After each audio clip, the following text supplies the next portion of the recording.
Of course, as we were just discussing in Gaza, it is part of a pattern of continued Israeli aggression and an Israeli drive to basically start a very, or resume, not even start, a very long-term strategy of trying to eliminate or at least reduce Palestinian presence within their own land. What I see happening in Jenin, for example, it is a very miniature version or minimized version of ethnic cleansing that is going on over there. Because so far the refugee camp in Jenin has been completely the entirety of the population, or at least the vast majority of them, have been forcefully displaced. We are seeing similar trends in a place like Tulkarm, where the people are being forcefully displaced from their homes. And let's not forget that the composition of the West Bank itself, as you know, the West Bank is composed of areas A, B, and C.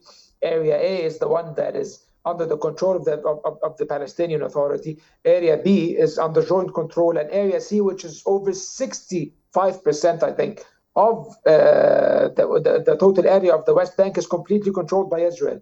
And you know that only 300,000 Palestinians live in that area, and about 90 to 85 to 90% live in Area A, which only constitutes 11% of the West Bank. So you can imagine that inside this densely and populated area, the Palestinians are still being displaced and being subjected to horrendous violations. Why? In order to make conditions unlivable inside the West Bank. And I think that the military campaign in the West Bank was greenlit by the Americans as a concession for the Israelis in order for them to ink the Gaza ceasefire. They were given a concession, okay, you might start a limited military operation in the West Bank. However, that operation is escalating, and it seems that the primary target of it is trying to displace the Palestinians of certain parts of the West Bank, like the city of Jenin, which is at the upmost north of the West Bank, and it borders the border between the West Bank and Israel proper. So they want to remove the Palestinians from these areas, it seems.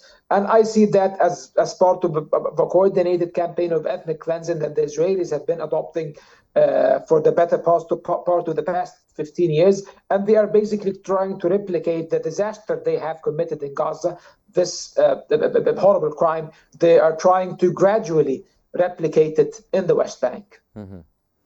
Well, with Smotrich's declaration that they would be annexing the West Bank, and do you see any impact from the Israeli Defense Minister Israel Katz's plans also to escalate the offensive across the West Bank? How might this affect the peace negotiations or the ceasefire talks? Do you feel that maybe what's happening in the West Bank can be used as maybe an issue to discuss or negotiate for the Gaza ceasefire, or is it off the options? Well, at the risk of sounding like a crazy conspiracy theorist, I think that this is part of a coordinated plan. What Smotrich has said is basically revealing the true intentions of the Israelis. I think this is part of paving the way for the potential annexation, at least of parts of the West Bank where the settlements are.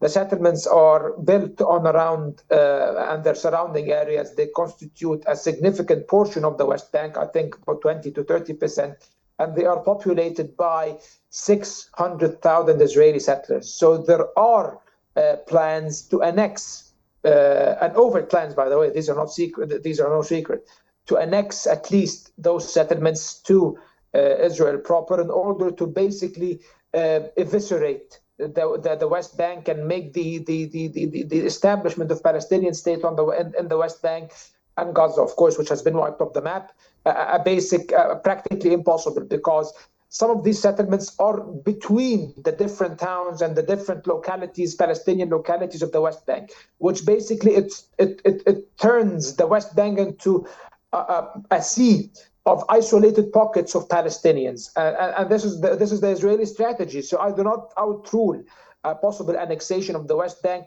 if not in 2025, then certainly during the presidency of Donald Trump, because he said it will be he said that the Israelis will do it wonderfully when he was asked on whether he would accept an Israeli annexation of the West Bank. He never said that he would recognize it or welcome it, but at the same time, he never opposed it. He said they will do it. They will do it impeccably, or they will do it wonderfully, with his very